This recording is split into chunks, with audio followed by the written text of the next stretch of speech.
ಸಂಜೆ ನಿಧಾನವಾಗಿ ಇಳಿತಾ ಇತ್ತು. ಆಕಾಶದಲ್ಲಿ ಕಿತ್ತಳೆ ಬಣ್ಣ ಮಸುಗಾಗುತ್ತಾ ರಾತ್ರಿ ತನ್ನ ಸ್ಥಾನ ಪಡೆಯೋದಕ್ಕೆ ಸಿದ್ಧವಾಗಿತ್ತು.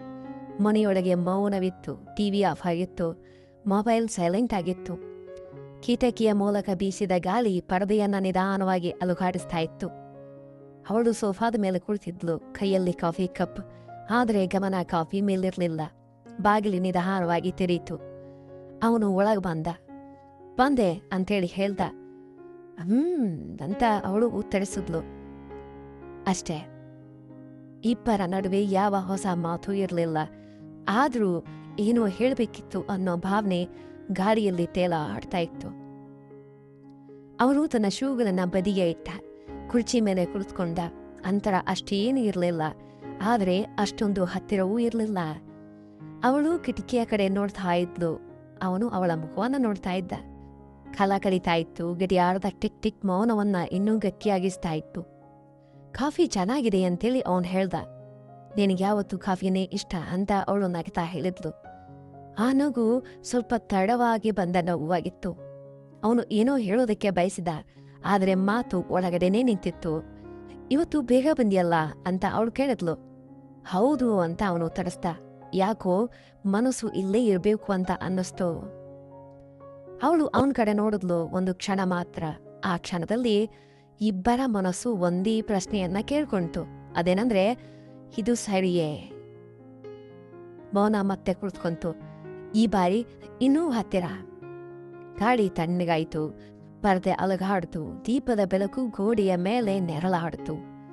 ಅವಳು ತನ್ನ ಕೈಯನ್ನ ಕಪ್ ಸುತ್ತ ಮುಚ್ಚಿಕೊಂಡಳು. ಅವನಿಗೆ ಆ ಚಿಕ್ಕ ಚಲನೆ ಕೂಡ ಗಮನಕ್ಕೆ ಬಂತು. ಚಳಿ ಇದ್ಯಾ ಅಂತ ಅವನು ಕೇಳ್ದ. ಅದಕ್ಕವಳು ಸ್ವಲ್ಪನೇ ಸ್ವಲ್ಪ ಇದೆಯಂತ ಹೇಳಿದ್ಲು. ಅವನು ಏನನ್ನೂ ಮಾತಾಡ್ಲಿಲ್ಲ, ಏನನ್ನೂ ಹೇಳೋದು ಇಲ್ಲ, ಒಮ್ಮೆ ಏನೂ ಹೇಳಿಲ್ಲ. ಆದರೆ ಆ ಪ್ರಶ್ನೆಯಲ್ಲಿ ಎಷ್ಟೋ ಕಾಳಜಿ ಇತ್ತು. ನಿಮಿಷಗಳು ಕಳೆಯುತ್ತಾ ಹೋಯ್ತು. ರಾತ್ರಿ ಆಳವಾಗುತ್ತಿತ್ತು. ಅವಳು ಎದ್ದು ನಿಂತಳು. ಕಿಟಕಿಯನ್ನ ಮುಚ್ಚಿದ್ಲು. ಅವನು ಕೂಡ ಎದ್ದು ನಿಂತ. ಒಂದೇ ಸಮಯದಲ್ಲಿ ಇಬ್ರೂ ನಿಂತಿದ್ರು. ಹತ್ತಿರ, ತುಂಬಾ ಹತ್ತಿರ. ಯಾರೂ ಹಿಂದಕ್ಕೆ ಸರಿಲ್ಲ, ಯಾರೂ ಮುಂದೆ ಕೂಡ ಹೋಗ್ಲಿಲ್ಲ.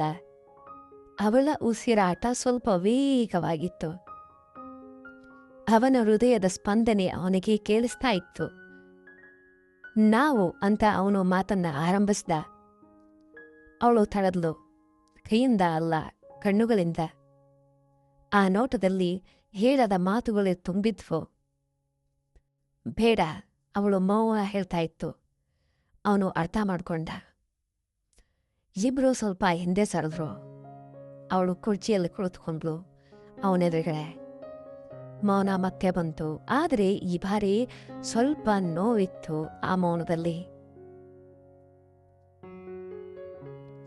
ಕೆಲವು ಸಂಗತಿಗಳು ಇದ್ದ ಹಾಗೆ ಇರಬೇಕು ಅಲ್ವಾ? ಅವಳು ನಿಧಾನವಾಗಿ ಕೇಳಿದ್ಲು. ಹೌದು ಅಂತ ಅವನು ಉತ್ತರಿಸ್ದ. ಇದ್ದ ಹಾಗೇನೆ.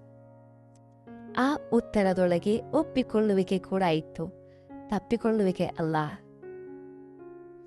ಸ್ವಲ್ಪ ಹೊತ್ತಿನ ನಂತರ ಅವನು ಹೊರಡೋದಕ್ಕೆ ಎದ್ದ. ಇನ್ನೂ ಕುಳಿತುಕೊಂಡು ಹೋಗು ಅಂತ ಅವಳು ಕೂಡ ಹೇಳಿಲ್ಲ. ಅವನು ಹೋಗುವಾಗ ಬಾಗಿಲ ಬಳಿ ನಿಂತ್ಕೊಂಡ.